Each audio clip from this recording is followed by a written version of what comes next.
বাংলা তথা বাঙালিকে গোটা পৃথিবী চেনে নানাভাবে, কিন্তু এই চেনা ও জানার মধ্যে বেশ পুরনো দিন থেকেই রয়ে গেছে কিছু শব্দ। শব্দগুলি হলো কৃষ্টি, সংস্কৃতি। বারবার জগৎসভায় বাংলা নিজের জায়গা করে নিয়েছে এই শব্দগুলোর হাত ধরে। নানা সময় নানা প্রথিতযশা মানুষ হয়েছে এই ভাষার কাণ্ডারি। আমাদের এই উপস্থাপনা বাংলার অন্যতম এক কৃতি সন্তানের কথা বলে, যার চোখ দিয়ে, যার সৃষ্টি দিয়ে বাংলা তথা বাঙালি সারা বিশ্বের কাছে পরিচিত হয়েছিল।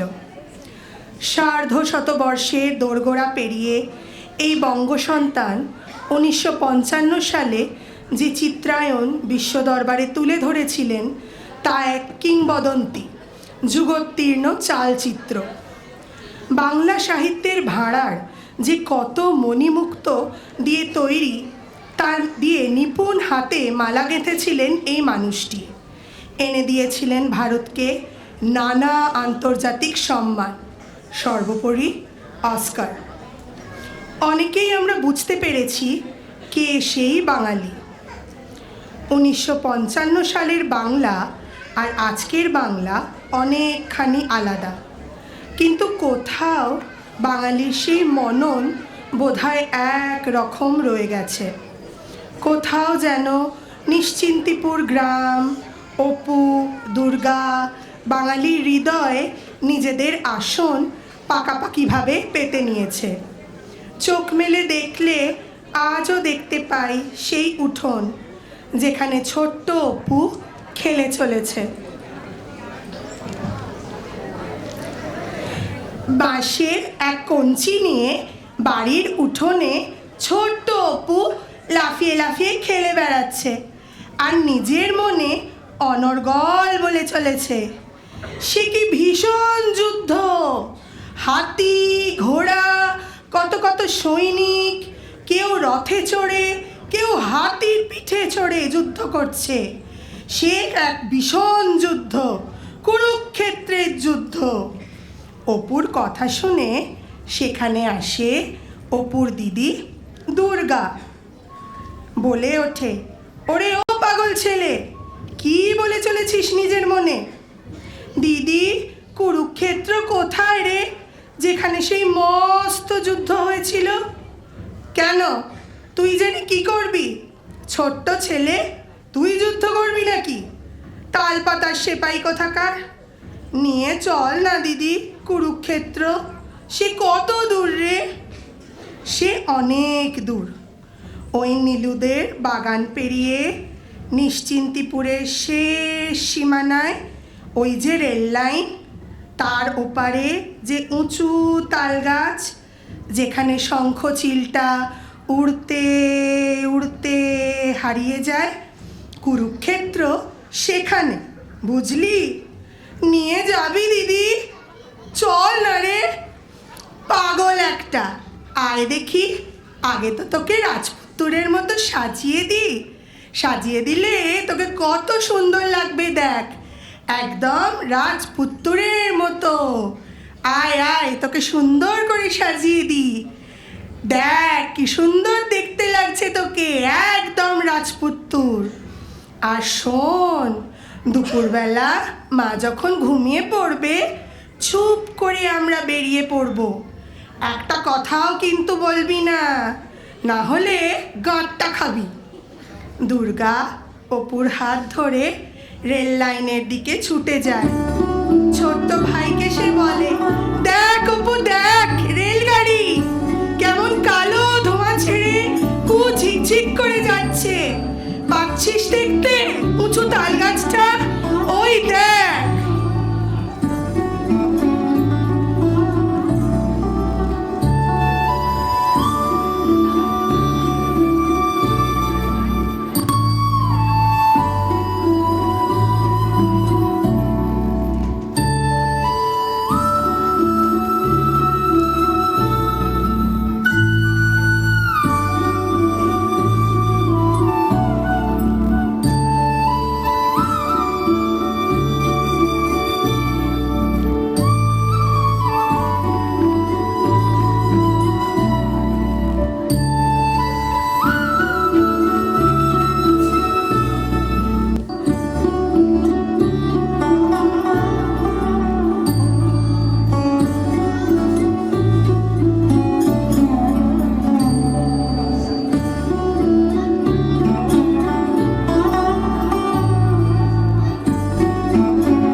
আচ্ছা ঠাকুরদা, নিষ্কাশন মানে কি গো?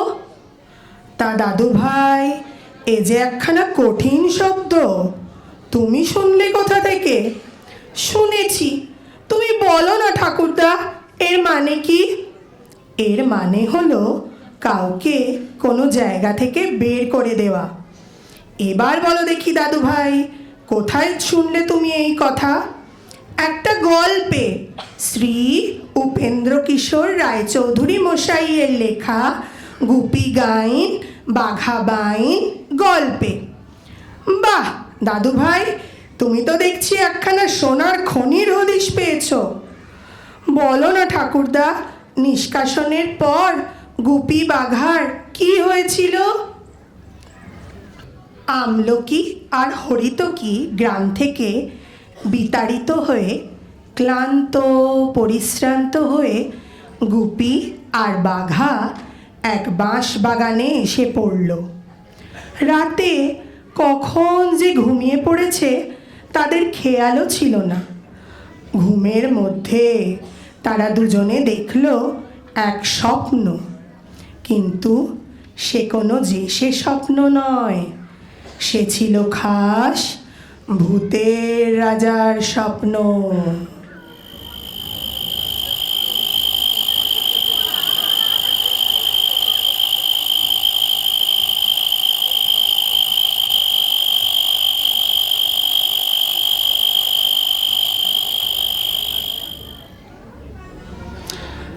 তোরা বড় ভালো ছেলে, কাছে আয়, কাছে আয়, কাছে আয়।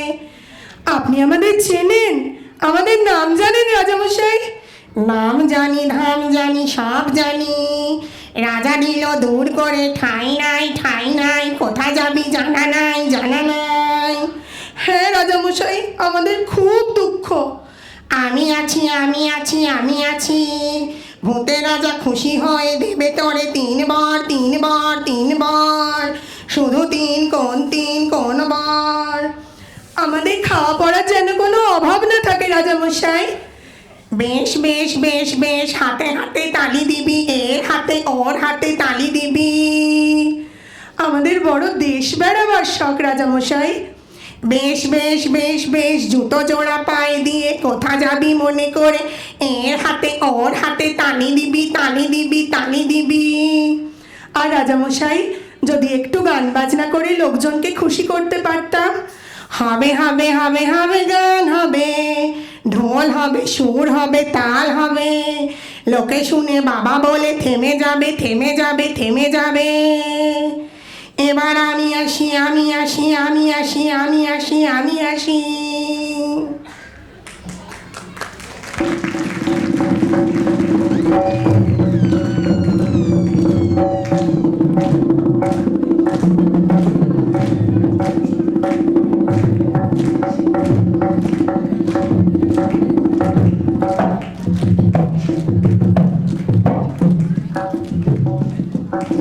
ভূতের রাজা দিল বর, ভূতের রাজা দিল বর, জবর জবর 3 বর, 1 2 3, জবর জবর 3 বর, 1 2 3, যা যাই করতে খাইতে পাহাড়ি, 1 নম্বর, 1 নম্বর, যেখানে খুশি যাইতে পাহাড়ি, 2 নম্বর, 2 নম্বর, জানি দামা মাগারে তাকাইতে পারি, 3 নম্বর, 3 নম্বর, কেমন সুন্দর ভূতের রাজা দিল বর, ভূতের রাজা দিল, ভূতের রাজা দিল, ভূতের রাজা দিল বর।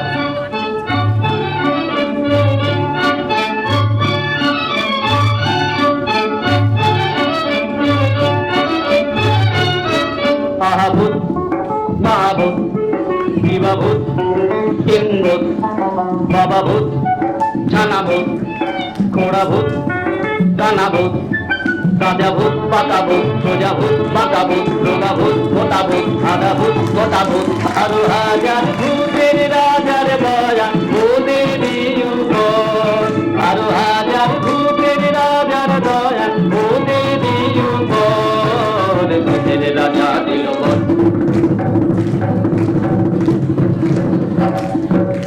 কাইরে নাইরে নাইরে আর ভাবনা কিছু নাই রে, ডাকতে চিন্তা আর নাই গো মোদের চিন্তা। আরে তবে খাওয়া যাক, মনটা মিঠে যাওয়া যাক। কোথা কালিয়ে পোলাও জলদি লাও জলদি লাও কোথা কালিয়ে পোলাও, জলদি লাও জলদি লাও জলদি লাও জলদি লাও জলদি লাও জলদি লাও।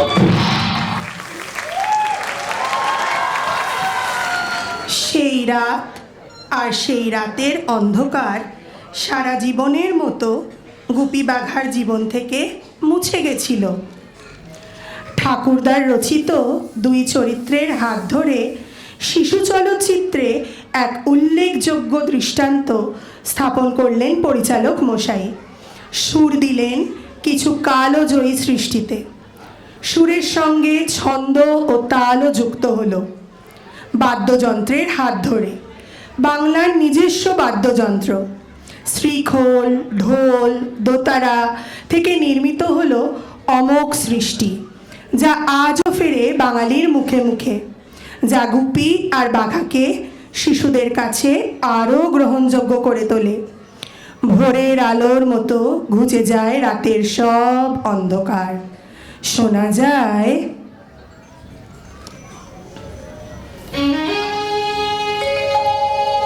আহা কি আনন্দ আকাশে বাতাসে,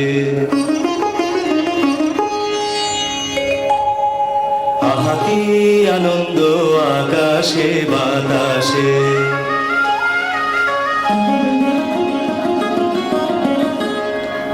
আহা কি আনন্দ আকাশে বাতাসে।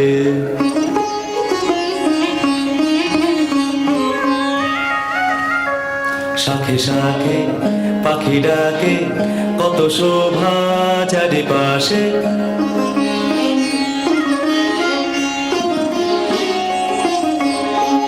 শাখে শাখে পাখি ডাকে কত শোভা চারিপাশে।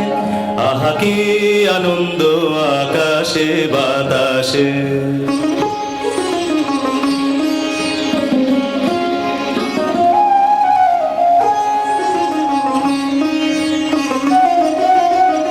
আজকে মোদের বড়ই সুখের দিন, আজকে মোদের বড়ই সুখের দিন। আজ ঘরের বাঁধন ছেড়ে মোরা হয়েছি স্বাধীন। আজ ঘরের বাঁধন ছেড়ে মোরা হয়েছি স্বাধীন। আহা হয়েছি স্বাধীন।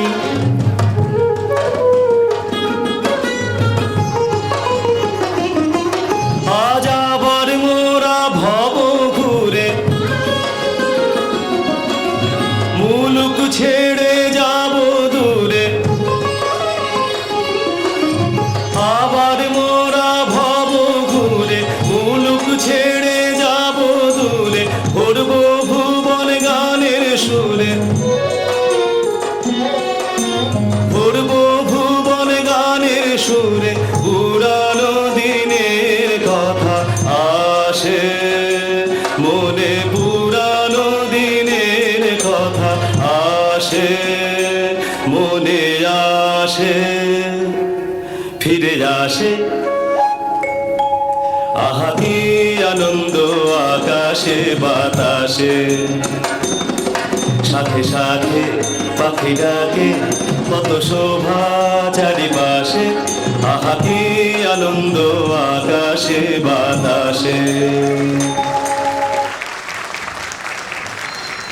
বাঙালি মানে কি কেবলই রূপকথা? রূপকথার আড়ালে লুকিয়ে থাকা সামাজিক শ্লেষ, গ্রামের মায়া ঘেরা পথ ঘাট, নিস্তরঙ্গ জীবন, কেবল দিন আনা দিন খাওয়া। দাঁড়াও পথিক বর, তিষ্ট ক্ষণকাল। বাঙালিকে চিনতে এখনো অনেক বাকি। গ্রাম পেরিয়ে এই লোহা, ইট, কাঠ, পাথরে মোড়া অলিতে গলিতে লুকিয়ে আছে বাঙালির অনেক কথা। আছে অনেক থ্রিল, অনেক রোমাঞ্চ। আর তাও এড়িয়ে গেল না এই মানুষটার ক্যামেরার লেন্সকে। কলকাতা শহরে জন্ম নিল এমন এক চরিত্র যা এতদিন সবাই ভাবত বুঝি পাশ্চাত্যেই সম্ভব। এই মাছে ভাতে বেঁচে থাকা প্রাণী যে প্রয়োজনে কৈলাস থেকে হংকং কাঁপিয়ে দিতে পারে তা দেখল গোটা পৃথিবী। কিন্তু কিভাবে পারল বলুন তো? কিসের জোরে? গায়ের জোরে? কথার তোড়ে? ওহো, তবে এইটির জোরে, মগজাস্ত্রের জোরে। মেধহীন চেহারা, সুঠাম দেহ, তীক্ষ্ণ দৃষ্টি, প্রতিটি বিষয় ব্যুৎপত্তি জানার ইচ্ছে এবং ক্ষুরধার বুদ্ধি কিশোর সাহিত্যে নজির গড়ল। সৃষ্টি হলো মহান কিশোর সাহিত্য। ফেলুদা।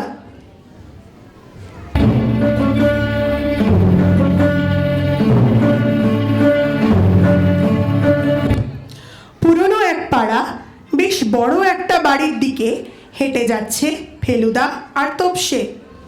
কোথায় যাচ্ছি আমরা? সামনের বাড়িটা তো ডেড এন্ড, আর তো কোনো রাস্তা নেই। চল না, চোখের খিদে মনের খিদে দুটোই জুড়োবে। কলকাতা শহরে লুকিয়ে আছে বেশ কিছু হেরিটেজ বিল্ডিংস, তার মধ্যে এই মুখার্জি বাড়ি অন্যতম। কি বলছো ফেলুদা? এটা মুখার্জি বাড়ি? দ্য গ্রেট মুখার্জি বাড়ি? ওহ, আমার কত দিনের ইচ্ছে এই বাড়িটা দেখার।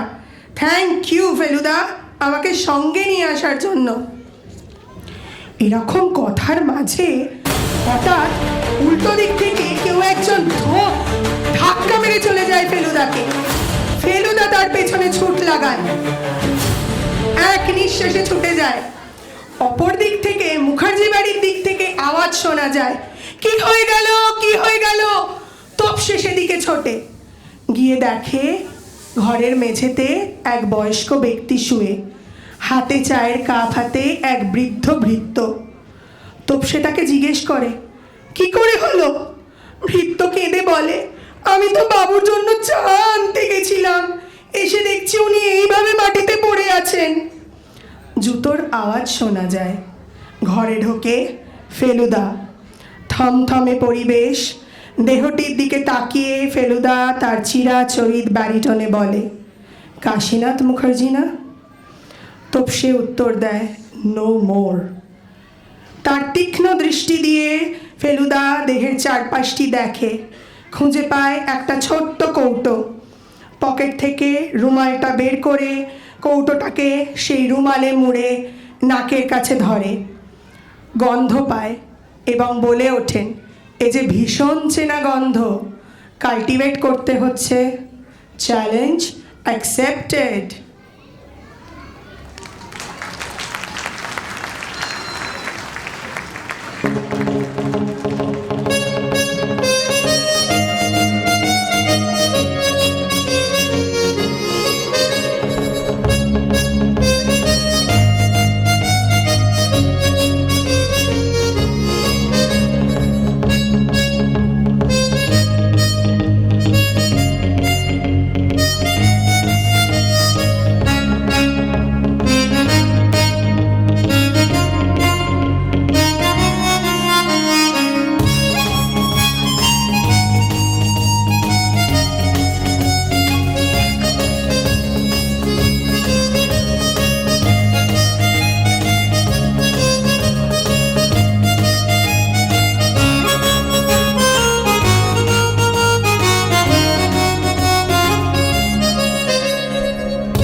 এক গুরুতর ব্যাধির মতো গণমাধ্যমের এই যুগে এই ছোট্ট ছোট্ট বাচ্চাগুলো যা করে দেখালো, তাতে আমরা মানে বড়রা পৌঁছে গেলাম আমাদের ছেলেবেলায়, সেই ছুটির দিনগুলোতে, গরমের ছুটি, শীতের ছুটির দিনগুলোতে।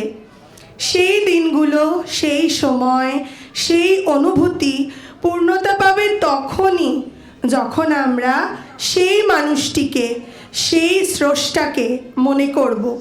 কিন্তু আমাদের মতো করে সম্মান জানাবো। যতদিন বাঁচবো তাকে মনে রাখবো, আগামী প্রজন্মকে তাকে চেনাবো। আসুন আজ আমরা সবাই মিলে একসঙ্গে এক সুরে বলি, মহারাজা তোমারে সেলাম। মহারাজা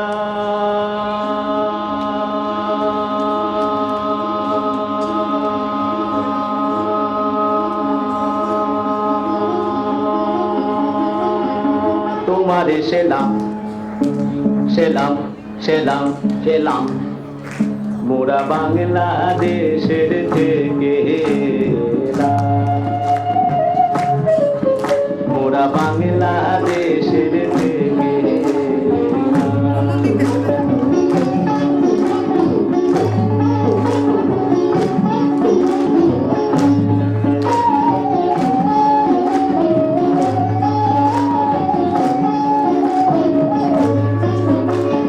সাদা সিধা মাটির মানুষ দেশে দেশে যায়, মোরা সাদা সিধা মাটির মানুষ দেশে দেশে যায়, মোদের নিজের ভাষা ভিন্ন ভাষা জানা না, মোদের নিজের ভাষা ভিন্ন ভাষা জানা নাই। মহারাজা রাজা মশাই তবে জানা আছে ভাষায় অন্য, তোমারে শুনাই ধন্য এসেছি তাহারি জন্য রাজা, তবে জানা আছে ভাষায় অন্য, তোমারে শুনাই ধন্য এসেছি তাহারি জন্য রাজা। মহারাজ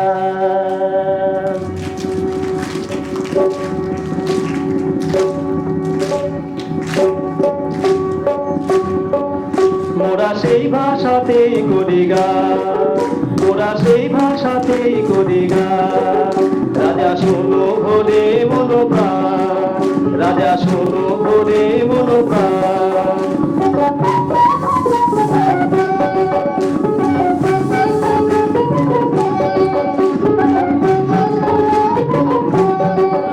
এই যে সুরেরই ভাষা ছন্দেরই ভাষা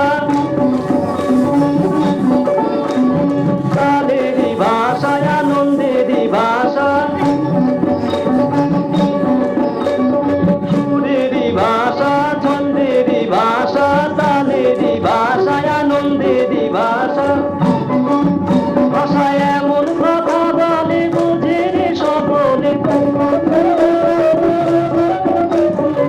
এমন কথা বলে বুঝে রে সকলে, উঁচা নিচা ছোট বড় সমান রাজা, উঁচা নিচা ছোট বড় সমান, মোরা এই ভাষাতেই করি গান, মোরা এই ভাষাতেই করি গান, করি গান। মহারাজা তোমারে সেলাম।